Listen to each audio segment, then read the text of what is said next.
Hello lovely people, welcome to the All About DIYs 200 channel. If you're new here, thank you for joining us today, and if you've been here before, it's good to have you back.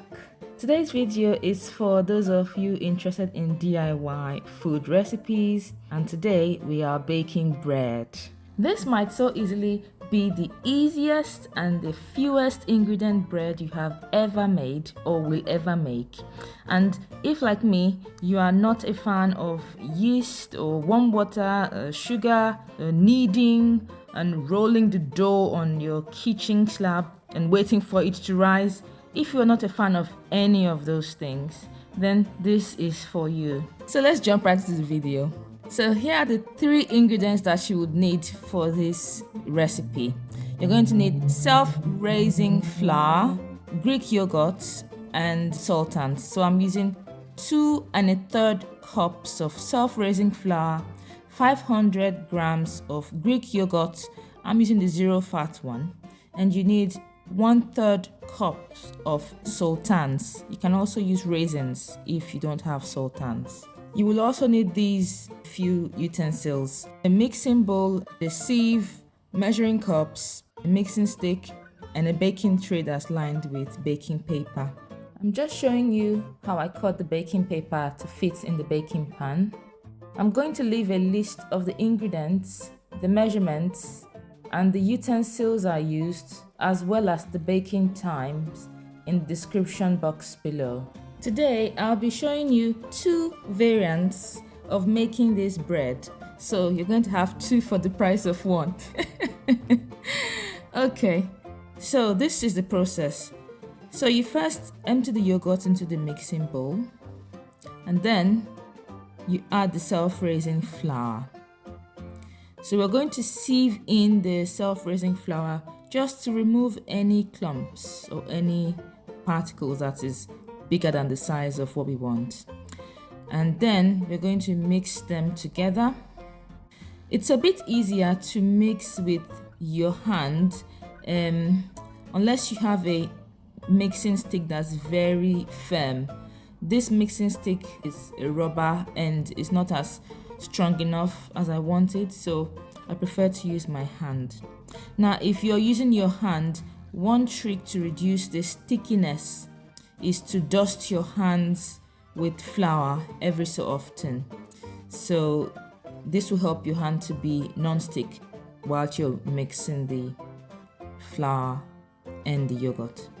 Okay, so once you've mixed it until the flour is fully incorporated and fully combined with the yogurt, we are then ready to split this into 2 parts. Okay, so remember, it's just mixing. We're not kneading it on the table, we're not rolling it like the dough. So we are going to split this into 2 halves now. So the first one will be adding some salt. Now this is optional. You can go ahead and leave it just as it is and bake it, but I'm just going to be adding some salt so that it gives me it's like a salty bread kind of taste. And so just put in a little bit, 2 pinches of salt is fine. Okay, and then to the other parts we'll be adding the sultans. Okay, so we'll just dust our palms again to make sure it's non-stick, and then we're going to incorporate the sultans into the dough. At this point, can I just say a huge thank you to every one of you that have subscribed already. At the point of recording this video, I've got 50 subscribers. That's a big feat.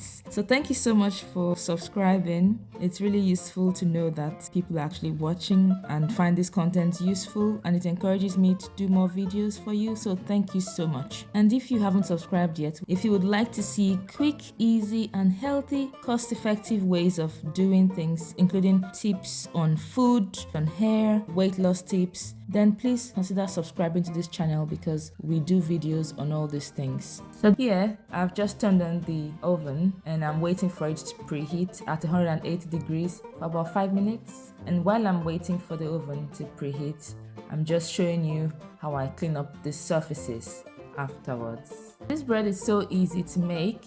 I'm actually making it on a Saturday morning. You can make this with your little children, have them mix the dough and play with flour and soil the kitchen table and around. Okay, so here we can see we've got two variants. One is plain with salt and the other is with sultans. Here I'm just putting a foil lid over the top. This helps the top not to get burnt before the rest of the dough is fully baked. So I baked this at 180 degrees for a total of 55 minutes. I did 45 minutes with the foil lid on and then 10 minutes without the foil lid on. So a total of 55 minutes. All right. And so here's what it looks like. It's just come out of the oven, and I'm just gonna turn it around so you can have a look, a 360-degree view of what it looks like. So we're just going to set it aside now on a well aerated rack so that it will cool down, and once it's cooled, we're going to slice through and you'll see what the bread looks like on the inside. Okay, so now it's cooled down and you can see what it's looking like. I'm just going to show you a closer view of what it looks like. I'll go ahead and slice through the bread and give it a taste. You can see it's really quick and easy to make, and it's also tasty. I went on to have this bread with cheddar cheese. I also had it with salted butter at some point. I do love to eat this one with the raisins. I do love to eat it with cheddar cheese or salted butter or peanut butter or just salted peanuts. It goes really well with any of these things. And you can even eat it like that, the one with the raisins, because of the sweetness in the raisins.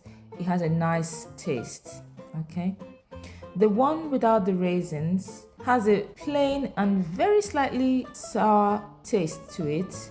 You can have it like that on its own, or I love to have it with cheese, particularly cheddar cheese. I think it gives a nice taste, almost like you're eating sourdough.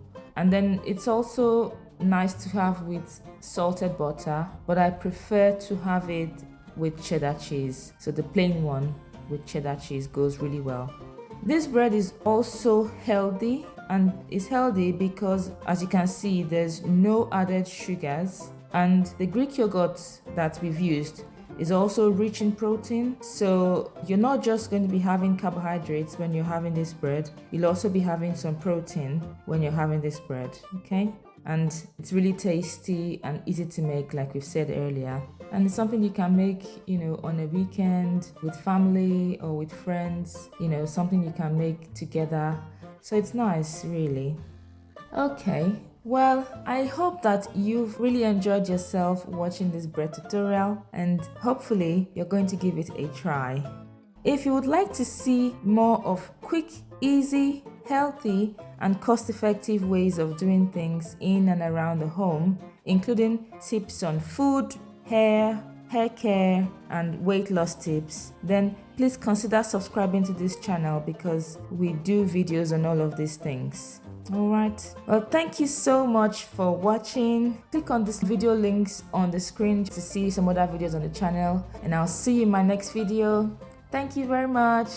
Cheers. Bye.